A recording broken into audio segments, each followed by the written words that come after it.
Hello everyone, Taganeta here today with a deck discussion. Now, our deck discussion is basically a bit of a deck profile, but it's more along the lines of trying to get a bit of a discussion going in the comments below. So I've got my Raticate BREAK deck, and basically, ultimately speaking, I'm going to go through it. But of course, I'm not the best deck builder in the world. Never sort of thought I was. So I'm trying to get a bit more of an input on it. So I'm after doing a bit of a discussion. I know Trainer TV actually did a similar sort of thing, so it's also in part a bit of a response to him. Now, this Raticate BREAK deck is, in my opinion, quite good actually. It's not perfect, but that's sort of one of the things that I can discuss as we go through. Overall, I think that what makes this deck different to other Raticate decks, though, is that most of them tend to focus on one Raticate or the other. They tend to focus on the one-hit KO or the stall. I actually think that it's better to work with both. The one-hit KO takes too long to get going, and the stall deck out tends to be unreliable. It tends to run out. It tends to be too easy to beat. So, because at the end of the day, even the break has 110, which is a ridiculously small amount, and a lot of Pokemon can actually hit for that. I mean, Raticate has 60, or I believe the other one has 70. Yeah, 60 or 70, which is very easy to hit. So overall, it's a bit of a mix of the two, which actually works quite well. So, first up, we have the Raticate BREAK. Now, this is the main point of the deck. It's the main Pokemon. Super Fang puts damage counters on the active Pokemon until the remaining HP is just 10. So, very useful attack, and you'll see later on it's got a few things to combine with. So, I run 3 Raticate BREAKs. I then run 2 of the Evolutions Raticates.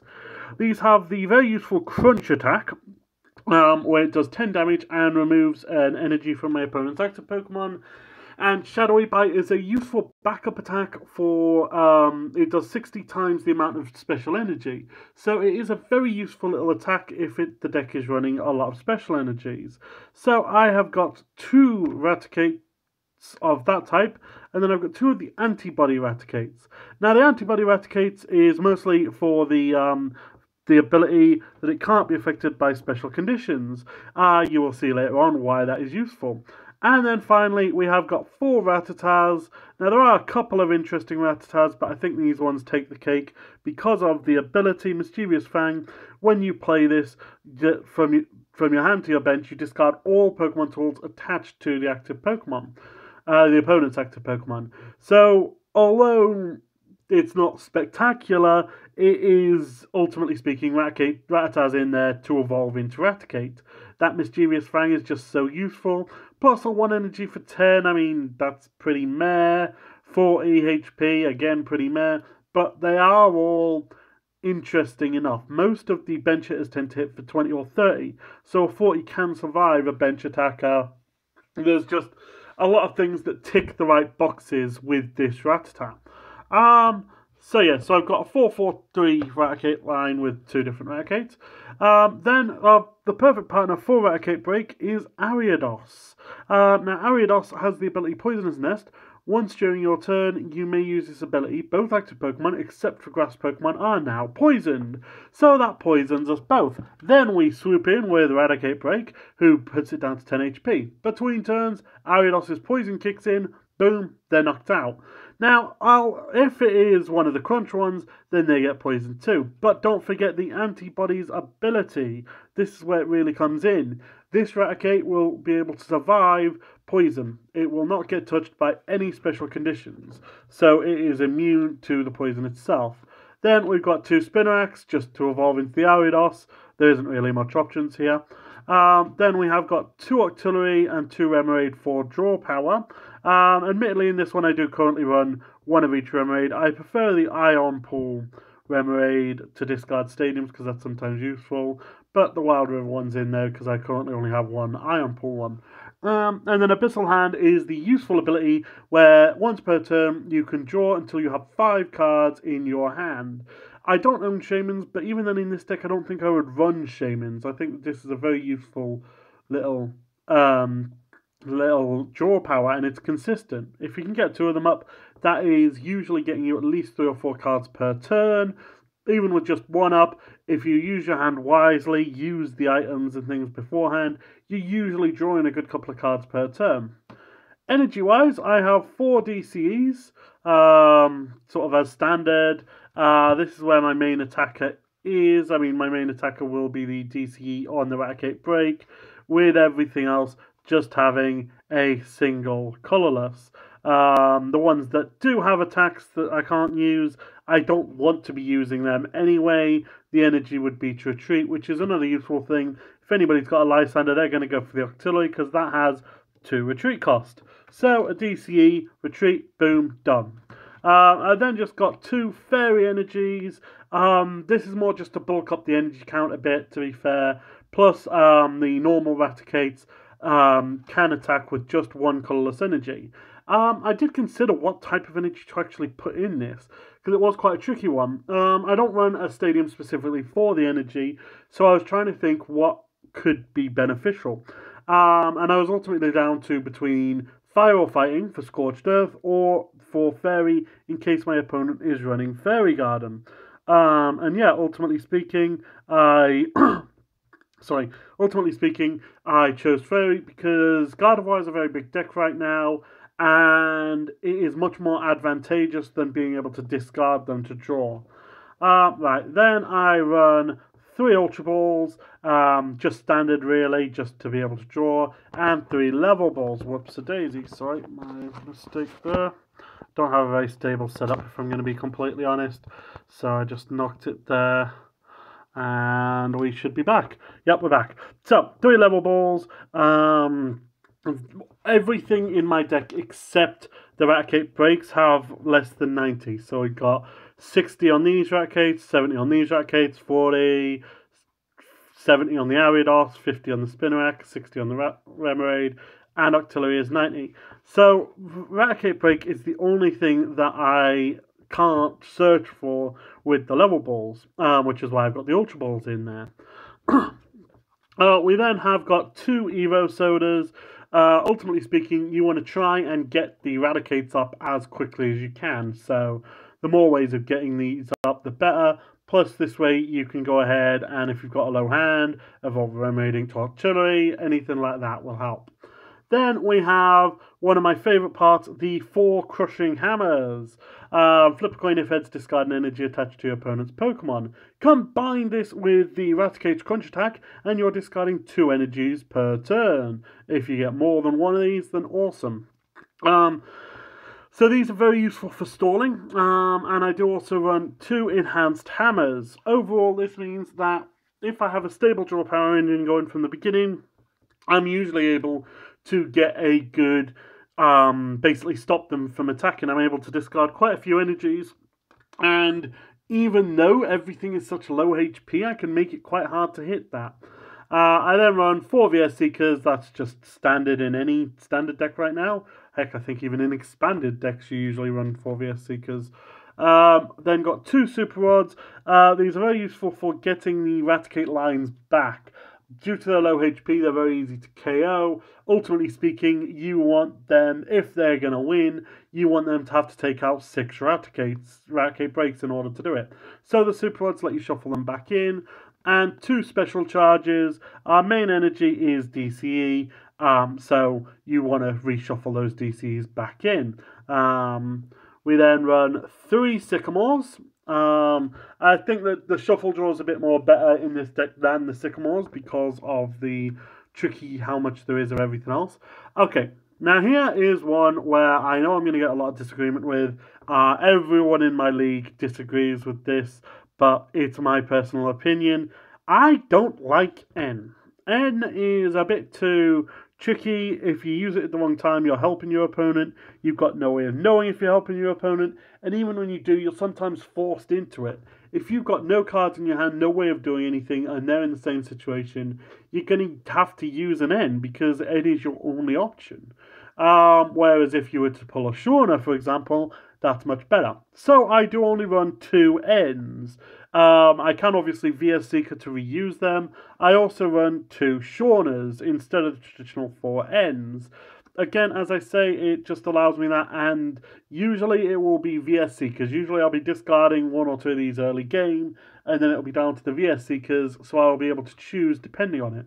So say I'm in one of those, no, neither of us has a good hand game, I can choose Shauna with a VS Seeker. I then run 2 Lysanders for obvious reasons.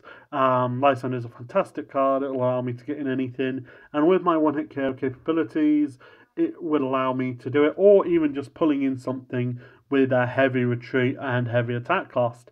And this would allow me to stall or devastate. Right, then last bits I've got is stadiums. Whoops daisy. I really need a more stable setup.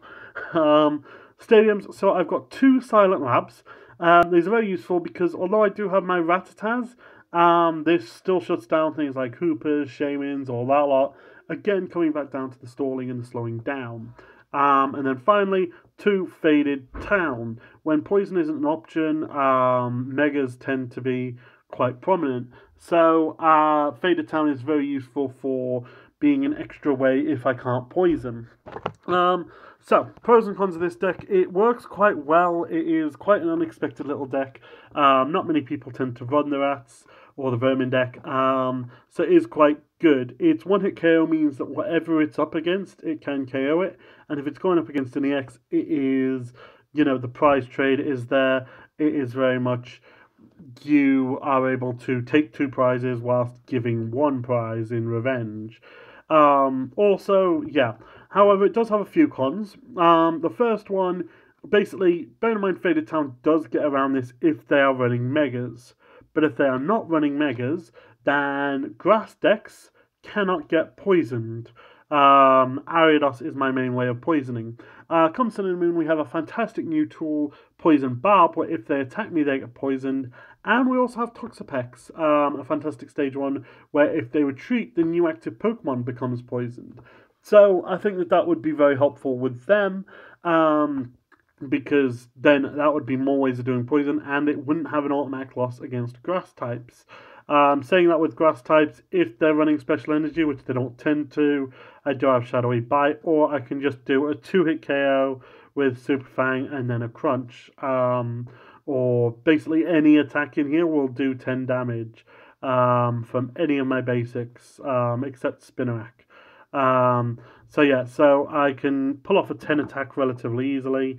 But the other big problem, well, there's 2. The other big problem is Garbodor. Garbodor is currently everywhere, and this doesn't cope very well because they're able to shut off my abilities. Not only can they shut off my draw power, they can shut off my poisoning. It's just a very bad matchup. Again, I do think that I would be able to survive without the auxiliaries for draw power, which would be good. It's just that right now, without Toxic Barb, it's a bit of a pain to do. Then the final thing that beats it is, well, there's 3 in 1. It's the Wonder Energy, or Magiana, or Bent Spoon. All 3 of these do the same thing. They prevent all effects of the opponent's attacks except damage done to the Pokemon that the thing is attached to, or whatever. The main one is Magiana. Sorry. Sorry about that. The main one is Magiana, where it does it with everything that's got steel energy on it. But we do also have Wonder Energy, although nobody tends to use Wonder Energy. And there is also a tool card, which I don't have at hand, which is Bent Spoon, where that does the same thing. So I tell a lie, I do have it at hand.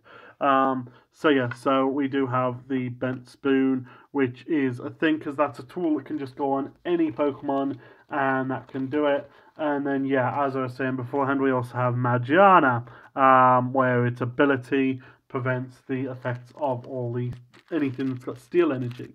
So those 3 can stop Raticate BREAK's attacks dead in its tracks. It is a massive pain. One advantage, though, is that they are not really used in the meta right now. Nobody uses Bent Spoon. Nobody uses Wonder Energy. The only one that sees a little bit of play is Magiana, and they usually tend to run a lot of special energy, in which case I don't even need to bother breaking because I've just got Shadowy Bite to KO everything. So yes, that's my Raticate BREAK deck. As I said at the beginning, I don't think it's perfect. I know it's got its flaws, and I'm after some opinions. I'm after seeing what you guys think. As such, I'll be posting this on both of my channels. So I've got my own personal channel, the Garnetto, which if you're from my team page, please go and check that out. And I've also got, and I'll also be posting it on Team Lancaster Elites. And if you're watching this on my channel, again, go check that out. Feel free to post any comments. Have you tried a deck like this beforehand? Have you found anything that's worked or not worked? Yeah, leave some comments in the comment below. I'll also be posting this list up to Poker Beach, and this is a bit of what I'm going to be doing as a bit of a deck of the month. I should probably have explained this at the beginning of the video, but I'm going to just do it now. Basically, this is the deck that I'm going to be trying to improve for the month. I will be attending there'll always be some sort of tournament at the end of the month. So this month will be the League Cup in Manchester. If I can get it working by then, I will be doing it there. If not, it will be the local league challenge sort of thing. I will be trying to basically test this at the end of the month. Then at the first of next month, I will be bringing out a new video with a new deck. I'm not sure which one yet. I may even put it down to a vote at the end of the month. But yeah, so please feel free to leave any comments. And yeah, I hope that you enjoyed this. I hope you like the list. I hope that you can help me actually to perfect it. That's sort of what I'm hoping today, is to get this perfected. So yeah, so thank you very much, and I think that's all. So I shall see you guys next time.